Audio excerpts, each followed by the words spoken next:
Hola, bienvenidos. ¿Qué tal estáis, hijos? Ya llegamos a la última clase de español. Y hoy vamos a ver algo diferente de lo que ya hemos visto antes. Hoy vamos a ver un examen del bachiller. O sea, imagina que vas a pasar hoy tu examen del bachiller. Y claro, lo que tienes que hacer es comprensión del texto. Y te voy a presentar un texto, claro, no te voy a hablar nada del texto. Tú vas a leer y después vas a responder a las preguntas de comprensión para ver si has comprendido o no has comprendido. ¿Vale?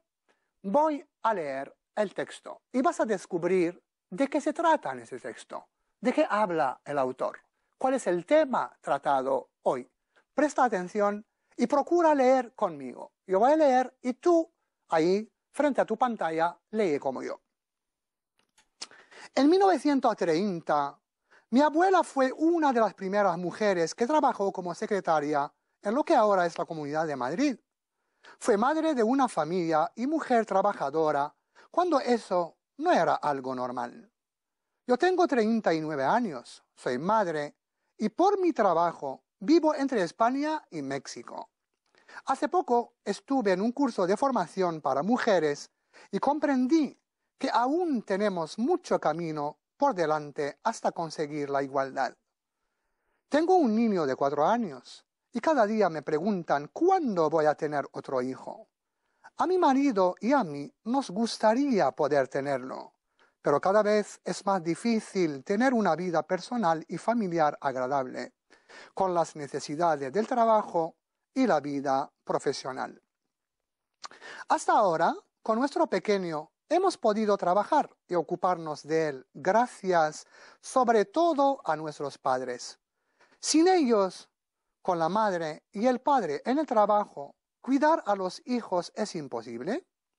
La verdad es que si no encuentras un colegio cerca y no tienes familiares para ayudarte, piensas que lo mejor es no tener más hijos. Por eso quiero saber si las empresas van a ayudarnos y en nuestros trabajos, nuestros jefes van a comprender que nuestros horarios de trabajo no pueden ser los mismos que para un soltero o para un trabajador sin hijos. ¿Vale? Muy bien. Escucha. Vamos a hacer las mismas actividades del examen del bachiller.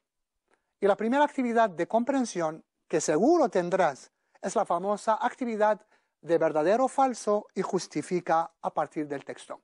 Te repito, hoy voy a darte muchos consejos, hijo. Cuando te dicen justifica del texto, tienes que justificar en los dos casos. Porque muchos, no sé por qué, de dónde traen esta idea, dicen voy a justificar solamente cuando es verdadero o solamente cuando es falso. No.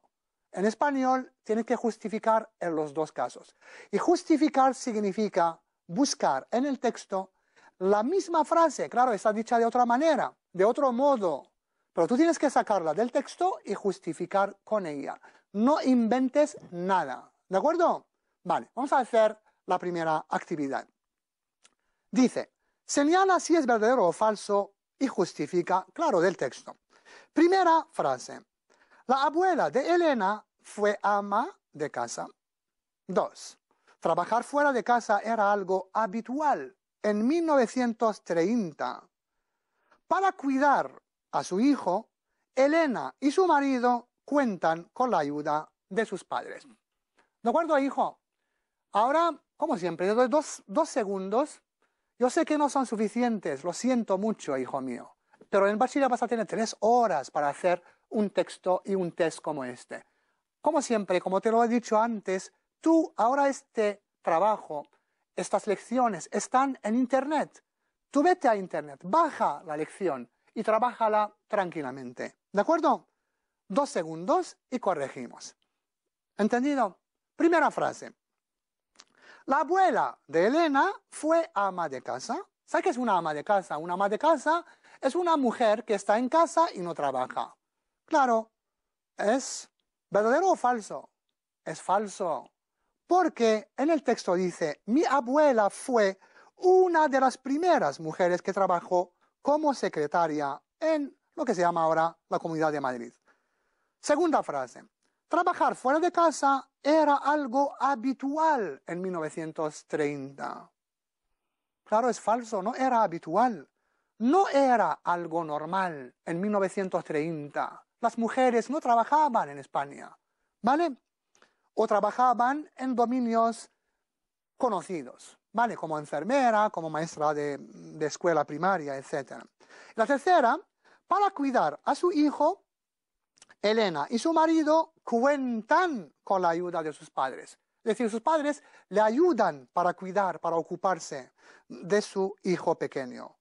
Claro, esta frase es verdadera. Verdadero, porque en el texto dicen, hemos podido trabajar y ocuparnos de él, es decir, del niño pequeño, gracias sobre todo a nuestros padres.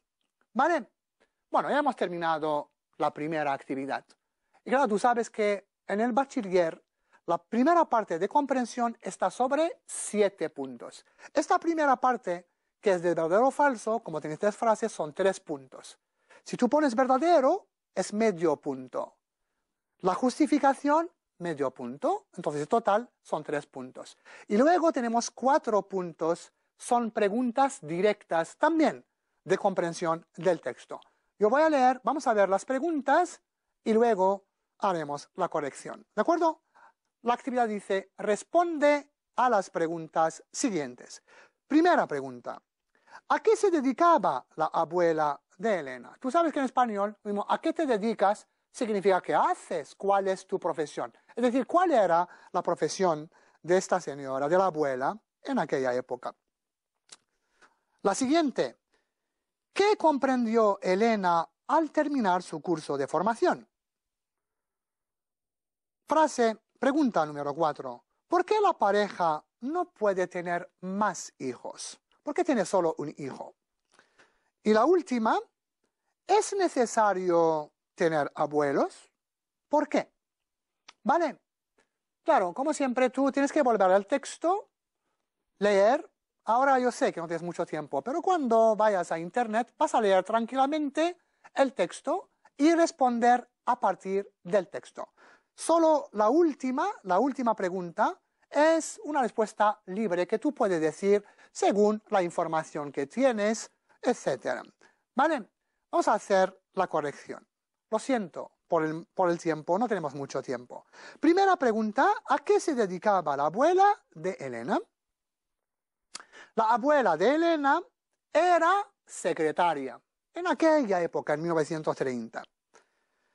La siguiente, la tercera, ¿qué comprendió Elena al terminar su curso de formación? Al terminar la formación, Elena comprendió que las mujeres tienen mucho camino por delante para conseguir la igualdad. Es decir, que hasta ahora, estamos en el siglo XXI, todavía no hay, según esta mujer, no hay igualdad total entre hombres y mujeres. Y todavía hay que trabajar mucho para conseguir esta igualdad entre hombres y mujeres. La cuarta pregunta, ¿por qué la pareja no puede tener más hijos? ¿Por qué no puede tener otro hijo o otra hija? La respuesta, la pareja no puede tener más hijos porque no puede ocuparse de ellos por el trabajo. Por el trabajo significa a causa del trabajo. Las mujeres que trabajan no pueden compaginar, siempre es un gran problema para las mujeres trabajadoras, es que compaginar entre trabajo y familia, y sobre todo cuando tienen un niño pequeño o una niña pequeña que requiere mucho cuidado, mucha atención, claro, es un problema. Y por eso muchas mujeres que trabajan, pues no tienen, o no quieren, o no pueden tener otro hijo. Y la última que es una pregunta así, digamos, abierta, que tú puedes responder sin recurrir al texto, a partir de la información, de nuestra cultura que tenemos, de nuestros hábitos, de nuestra religión, de todo, ¿no? Dice la pregunta, ¿es necesario tener abuelos? ¿Por qué? La respuesta ahora dice, sí, claro, por supuesto, desde luego que los abuelos son muy importantes en la vida de sus nietos. Los nietos son los hijos de los hijos porque contribuyen, participan con su experiencia en su educación, transmiten a los nietos, a los pequeños, valores familiares, morales, religiosos. comparten con ellos tantos momentos de alegría como de tristeza. Son los únicos que pueden sustituir, son los únicos que pueden reemplazar verdaderamente a los padres. Representan fuente de ternura, de cariño y amor. ¿Vale? ¿Ves? Claro, son preguntas así muy sencillas, directas sobre el texto. Y claro, ningún profesor te va a pedir explicar todas las palabras del texto, comprender todas las palabras. Es imposible. Porque hasta nosotros ahora, a mí por ejemplo se me ocurre leer, digamos, un texto un texto de medicina, sobre el AIDS, sobre el SIDA o el cáncer. Yo no conozco todas las palabras médicas, ¿no? Pero si puedo comprender de qué se trata, de qué hablan, entonces puedo considerarme como un buen lector porque he comprendido de qué se trata en general. También, nosotros en el bachiller te vamos a pedir, vamos a ver las preguntas para saber si has comprendido de modo general el tema tratado, de qué se trata, quién habla, de qué habla. Eso es lo más importante. Y estas preguntas van en ese sentido. ¿Vale? De acuerdo. Y vamos a continuar con otras actividades que también tendrás el día del bachiller. Son las famosas actividades de léxico. Y empezamos por la primera, la inevitable, que siempre tendrás, que es la de infinitivo, adjetivo, sustantivo. Vamos a la actividad que vas a aparecer en la pantalla. Primera palabra, normal. Segunda palabra, comprender. La tercera, la necesidad. La palabra siguiente, ocuparse. ¿Vale? Bueno, ya sabes que no tenemos mucho tiempo. A mí me hubiera gustado darte más tiempo para poder hacer las actividades, pero es un programa muy limitado. 2 segundos, como siempre, completa la tabla con adjetivo, sustantivo o infinitivo y haremos la corrección enseguida, dentro de unos segundos, ¿vale? Muy bien, corregimos. La palabra normal, el infinitivo es normalizar. Y el sustantivo, tenemos 2. Podemos decir la normalización o la normalidad. Segunda palabra, comprender. El sustantivo, la comprensión. El adjetivo, hay 3. Podemos decir comprensivo, comprendido o comprensible. Tercera palabra, la necesidad. El infinitivo, necesitar, que tú sabes muy bien. Y el adjetivo, pueden decir necesario, necesaria o necesitado, necesitada. La última palabra, ocuparse, el sustantivo es la ocupación. Los adjetivos son ocupado, ocupador y ocupante. ¿Vale? Bueno, hemos terminado la actividad, pasamos a otra actividad también de vocabulario y que también tendrás en el bachiller. ¿Ves? Yo he elegido las actividades que seguro vas a encontrar en el día del examen. O sea, tú ahora te entrenas conmigo para no tener problemas aquel día, ¿vale? La segunda actividad dice, relaciona la palabra con su sinónimo o antónimo. Tú sabes que es el antónimo, ¿no? El antónimo es lo contrario. Las palabras son trabajadora, difícil, necesidad y cuidar. Las palabras a otro lado son obligatoriedad, parada, atender y sencillo. Y aquí te voy a dar un consejo muy importante. Mira, es posible que el día del examen te salgan palabras que tú no sepas, que hayas estudiado y luego hayas olvidado. Es posible. O por miedo el día del examen final. No te acuerdas muy bien. Entonces, en este caso, este ejercicio de relacionar cada palabra con su sinónimo o antónimo, en el caso de que no puedas recordar esas palabras, solamente fíjate bien en las palabras. Lo que tienes que hacer es relacionar un adjetivo con un adjetivo, un infinitivo con un infinitivo y un sustantivo con un sustantivo. Y así tienes más posibilidades de acertar, de hacer bien esta actividad. ¿De acuerdo? Perfecto. Pasamos a la corrección. Trabajadora, una persona que trabaja. Lo contrario, parada. Y una parada es una persona que está en el paro, que no trabaja, que ha perdido su trabajo. Difícil. Lo contrario, Perdón, lo contrario de difícil es sencillo, simple. Necesidad, obligatoriedad. Necesario, obligatorio. Cuidar, atender. La enfermera cuida de los enfermos, ¿no? También atender, ocuparse de. ¿De acuerdo? Muy bien. Y pasamos ahora a otro tipo de actividades. Tú sabes que la primera parte, que se llama comprensión del texto, está sobre 7 puntos. Ya hemos visto 3 puntos para verdadero o falso, justifica, y 4 puntos para las preguntas directas. Luego, la segunda parte, que se llama competencia lingüística, también consta de 7 puntos, pero está dividida en 2 partes. La primera parte, que es del léxico vocabulario, que hemos hecho hasta ahora. La segunda parte es la parte de gramática. Y claro, en esta actividad te pueden salir algunas estructuras gramaticales que has estudiado a lo largo de este curso. ¿De acuerdo? Vamos a ver cuáles son las actividades de gramática que tenemos en este examen. Pasamos a la primera. Dice, sustituye lo subrayado por cuando. Sustituye significa reemplaza. La frase dice, al trabajar fuera tendremos más responsabilidad. Al trabajar es la estructura al más infinitivo. Y al más infinitivo en español equivale a cuando en español. Pero tú sabes que cuando lo podemos utilizar en español con diferentes tiempos. Podemos hablar de una acción habitual tanto en presente como en pasado. En este caso es un indicativo. Por ejemplo, cuando llego yo a mi casa, pues me tomo un café solo. O cuando vivía en extranjero, pues hacía deporte cada domingo. Son acciones habituales, tanto en presente como en pasado. Pero atención, cuando hablamos de una acción que nunca se ha realizado, que es una acción proyectada hacia el futuro, en este caso, la regla gramatical es cuando más presente de subjuntivo más futuro.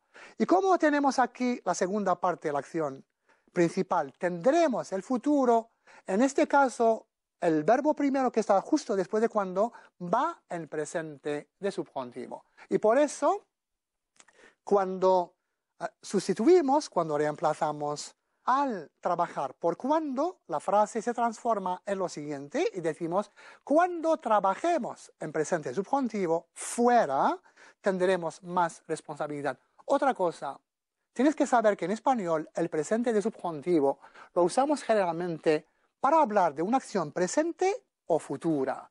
Y muchas veces el futuro del francés lo transformamos en las frases compuestas por un presente de subjuntivo. Pero esto seguro que lo has estudiado con tu profesor o profesora, ¿vale? Muy bien. Ahora pasamos a otra actividad, la actividad B. Dicen, empieza la frase por en 1930. Tenemos una frase que está en presente y la vamos a transformar, la vamos a pasar al pasado. La frase dice, yo tengo 39 años, soy madre y por mi trabajo vivo entre España y México. Vale. Si empezamos la frase por en 1930, vamos a utilizar el pasado. ¿De acuerdo? ¿Y qué decimos en este caso? Claro, vamos a hablar aquí de acciones habituales, descripción. En 1930 tenía 39 años. ¿Y por qué tenía y no tuve? Porque no puedes decir tuve, porque tú puedes decir cumplí. El 1 de marzo de 2011 cumplí 20 años. Pero aquí hablamos de todo un año. Yo tenía, en 1930 tenía. Y cuando hablamos de la edad, en pasado, quiero aclarar esto. Cuando hablamos de la edad, de la hora, de la estación del año, en pasado, siempre o generalmente es el pretérito imperfecto y no indefinido, ¿vale? Y por eso, por tanto, decimos, en 1930 tenía 39 años. Yo me describo a mí mismo, era madre y por mi trabajo, a causa de mi trabajo, vivía entre España y México. Aquí también hablo de la ocupación, de mi ocupación en aquella época. ¿De acuerdo? Muy bien. Y continuamos. La parte C. Emplea la negación. La negación es decir no, es decir sí o no. Y la negación la podemos usar de diferentes maneras. Por ejemplo, en el imperativo. Es decir, imperativo, haz esto, levántate, escucha, mira. El imperativo negativo, no mires, no escuches, no te levantes, etc. También eso lo has estudiado. Y tú sabes que el imperativo negativo es no más presente de subjuntivo siempre. Y por tanto, la frase dice, haced otro trabajo. Si la pasamos a la forma negativa, ¿qué decimos? No hagáis otro trabajo. Y hagáis es el presente de subjuntivo del verbo hacer en la persona vosotros. ¿Vale? Muy bien. Otra actividad que sale mucho en el examen final del bachiller es la famosa completa libremente. Te dan el principio, te dan el comienzo de una frase y te piden continuar, completar la frase libremente. Pero tú sabes que toda la libertad está limitada. Y nuestra gramática, la libertad está limitada por las reglas gramaticales, ¿de acuerdo? O sea que tienes que cuidar mucho, que mirar mucho tu frase. ¿Cuál es el verbo utilizado? ¿Cuál es el tiempo utilizado para poder completar de manera correcta tu frase? ¿De acuerdo? La primera frase dice, creo que. Y creo que tú sabes que es la opinión. Pienso que, me parece que. La segunda, yo que tú. ¿Qué significa yo que tú? Es decir, yo en tu lugar, si fuera tú, para dar consejos, ¿no? Y la última, una frase en la que expresamos un sentimiento, no soporto que. ¿Vale? También, 2 segundos, te dejo completar, es muy fácil. Entonces, hazlo y luego te voy a dar un modelo de cómo completar estas frases. ¿Entendido? Vale, muy bien, hijo. Te voy a dar unos ejemplos. Por ejemplo, la primera, creo que, o sea, pienso que es indispensable trabajar. Porque si no trabajamos no podemos ganar dinero. Y si no podemos ganar dinero, pues no podemos vivir bien, porque lo hacemos todo con el dinero, ¿no? Yo que tú, es decir, si yo fuera tú, yo en tu lugar, pediría ayuda a mis padres. Y tú sabes que después de yo que tú, si yo fuera tú, yo en tu lugar, siempre utilizamos, ¿qué tiempo? El condicional simple. Y no soporto ¿qué? No soporto es un verbo de sentimiento. Y claro, tú te acuerdas, yo te presenté una clase, cómo expresar sentimientos en español. Y me hemos dicho, no soporto que los jóvenes no comuniquen, no hablen con sus padres. Y uno dirá, ¿por qué no comunican? Está en presente subjuntivo. Pues muy fácil, porque el primer verbo no soporto se refiere a mí, yo no soporto. Y quien no comunica con sus padres son los jóvenes. En este caso tenemos 2 sujetos diferentes. El primer verbo y el segundo verbo se refieren a 2 personas diferentes y en este caso siempre decimos no soporto que más subjuntivo, ya que hemos utilizado presente de subjuntivo porque no soporto está en el presente de indicativo. Hemos hecho lo que se llama en toda la lengua del mundo la concordancia de los tiempos. ¿Vale? Muy bien. Y con eso terminamos las actividades de comprensión, las actividades de léxico, de gramática, y tenemos 7 puntos para la comprensión del texto, 7 puntos para la competencia lingüística, y ahora nos queda una parte también muy importante, que es la última parte, que es la expresión escrita. Y claro, aquí, atención, ojo, porque muchos alumnos en la expresión escrita, por ejemplo, aprenden un texto del libro, o un texto que han corregido con sus profesores o sus profesoras. Lo aprenden de memoria. Y el día del examen lo vuelven a escribir, tal cual, sin cambiar nada. Atención, porque te van a suprimir este trabajo. Te lo van a borrar y te van a dar un 0 en el examen. Porque lo que queremos es un trabajo personal. Es una expresión escrita tuya, que tú escribas el día del examen. Ojo, atención. Tienes que hacer un trabajo personal. Si no, no te lo van a contar y vas a perder 6 puntos. ¿De acuerdo? Muy bien. El tema, ¿cuál es el tema? Claro, el tema de la expresión escrita tiene siempre que ser o que estar en relación con el tema estudiado. Hoy hemos hablado de la mujer, entonces la expresión escrita también la mujer. Dice, la situación de la mujer ha mejorado muchísimo y hoy en día, actualmente, la mujer desempeña un papel, es decir, juega un rol importante en la sociedad. al igual que el hombre, lo mismo que el hombre, estudiando y trabajando en todos los dominios. ¿Qué opinas? Es decir, ¿tú qué piensas? ¿Cuál es tu opinión? Claro, tú tienes que, ya sabes, ¿no? La expresión escrita tenemos que presentarla claramente dividida en tres partes. La primera parte, que es la introducción. La segunda parte, el desarrollo, tus ideas, los argumentos. Y la última, pues tienes que terminar con una buena conclusión. Y aquí también, lo siento, no tenemos mucho tiempo, ya sabes, pero voy a darte algunas expresiones, algunas palabras que podrán ayudarte para escribir, para argumentar, para ordenar tus ideas.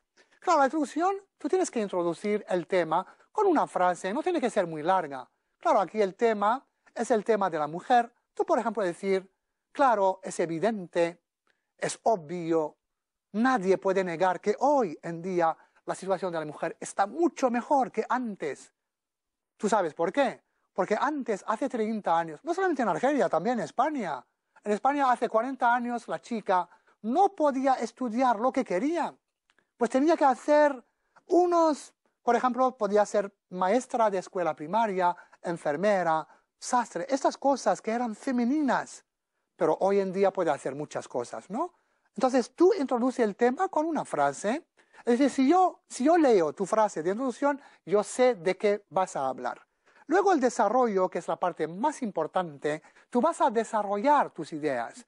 Tú vas a decir lo que opinas, vas a utilizar ejemplos de la vida cotidiana, estadísticas, cifras, argumentar, decir todo lo que pasa en ese dominio, ¿no? Y por ejemplo, aquí tienes, ¿cómo lo ves? Tienes, por ejemplo, puedes decir primero, en primer lugar, para empezar, para comenzar.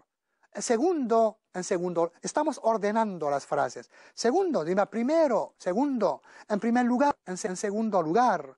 Por un lado, por otro lado, también, asimismo, además. Estas expresiones que se llaman, a veces son nexos porque sirven para unir, para relacionar diferentes frases, para que cuando yo lea tu trabajo pueda seguir de forma lógica tus ideas. Y luego la conclusión, tú sabes cómo concluir. Tenemos algunas expresiones para concluir nuestra expresión y puede decir, por ejemplo, como lo ves ahora en la pantalla, puede decir para concluir. Concluir es decir la conclusión. O en resumidas cuentas, resumiendo. Como conclusión, resumiendo, por último, finalmente, y con eso introduces la última parte que es la conclusión. ¿De acuerdo? Bueno, hijo, ya ves, hemos terminado, hemos llegado al final de este programa de español. Hemos intentado presentarte la parte o las partes más importantes del programa. Me hubiera gustado presentarte más clases en español para poder tocar diferentes lados del programa. Pero ya sabéis, somos muy limitados, son 10 clases, hemos intentado darte de la mejor forma posible y de una forma clara que puedas entender estas clases de español. Espero que te sirvan, que te sean útiles y que te permitan trabajar bien el día del examen final. Y con eso te digo muchísimas gracias por tu atención y hasta la próxima. Quién sabe, a lo mejor habrá otro programa de español. Adiós, hijos míos, y mucha suerte en el examen final del bachiller. Hasta luego.